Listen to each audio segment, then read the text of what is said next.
Welcome to another Photoshop tutorial. In this tutorial, we're going to be making a modern glossy button like the one you see here. If you don't want to follow along with this tutorial, you can always download the PSD template from our website. There, you can find more PSD templates for logos, YouTube channel backgrounds, and more. A link is in the video description. To start off, we're going to create our document. Click File, New. Change the width to 1000 px and the height to 300 px.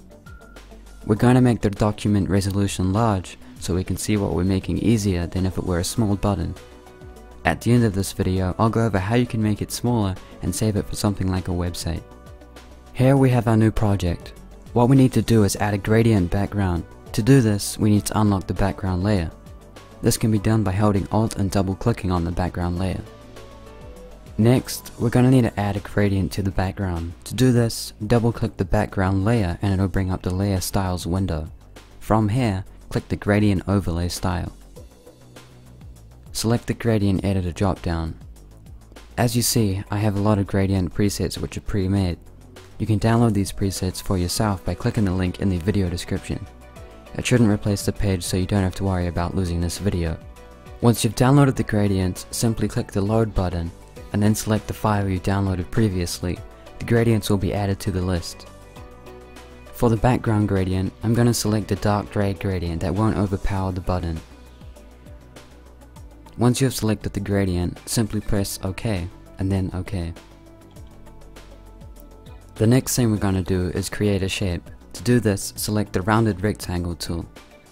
This can be done by right clicking the shape tool and then clicking rounded rectangle tool. Once you've done that, change the radius to 45 pixels. This will give the shape larger corners. When creating the shape, click a little from the top left and then drag down to the bottom right. Continue to drag the shape downwards so that the bottom corners aren't visible within the canvas. We're going to need to remove them to allow the button to have sharp bottom corners. To do this, I'm going to select the Subtract from Shape Area button, and then draw another shape over the previous one, keeping the same distance from the sides. The next thing we're going to need to add is the shape styles.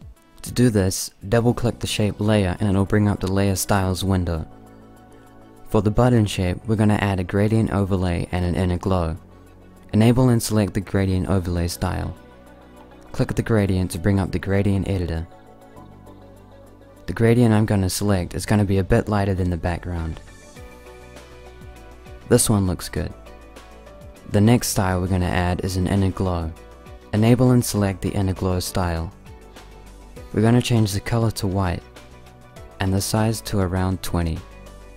Once you've done that, click OK. The next thing we're going to add is the text. Create a new layer by pressing Ctrl, Shift, and N. Select the text tool. Click within the shape and type the text. For this tutorial, I'm going to use the text button. Select the text and then change the font. I'm going to use the font Impact. Increase the size to around 200 and then select the Move tool. Select the whole canvas by pressing Ctrl A on your keyboard and then vertically and horizontally position the text. Next, we're going to add the text styles. Double click the text layer to bring up the layer styles. For the text, we're going to add a gradient overlay, inner shadow, and drop shadow. Enable and select the gradient overlay. I'm going to select a dark gradient, darker than the background shape. This one looks good. I'm going to reverse the gradient to make the darkest color at the top. Next, enable the drop shadow.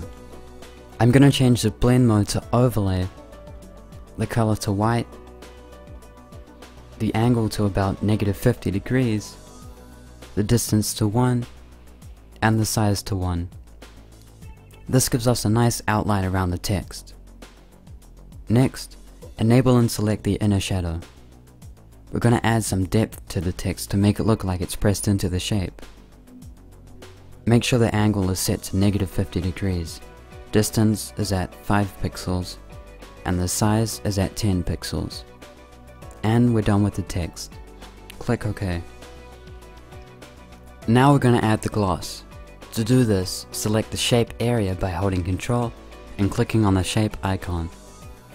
Create a new layer. Select the pen tool. Click above at the top right of the canvas and click and hold again near the bottom left under the canvas. Pull out the handle by holding the click and dragging your mouse outwards. Release the click. Join the 2 points together by creating more points outside of the top of the canvas. Make sure the points are outside the canvas. Now the points are joined, right click within the canvas and then select Make Selection. For the operation, we're going to use Subtract from Selection. This is going to create the selection for the gloss. Now select the Gradient tool. Select the black to white preset. Hold Shift and click near the bottom of the shape. Hold and drag the click upwards towards the top of the shape. Release the click and you should see a gradient of black to white. Make sure the white is on top and the black is at the bottom. Change the layer mode to screen and the overlay opacity to around 40%. Deselect by pressing Ctrl plus D on your keyboard. Now we have our gloss. Next, we're going to add some highlights to the top and bottom of our shape to create the modern look. Select the brush tool.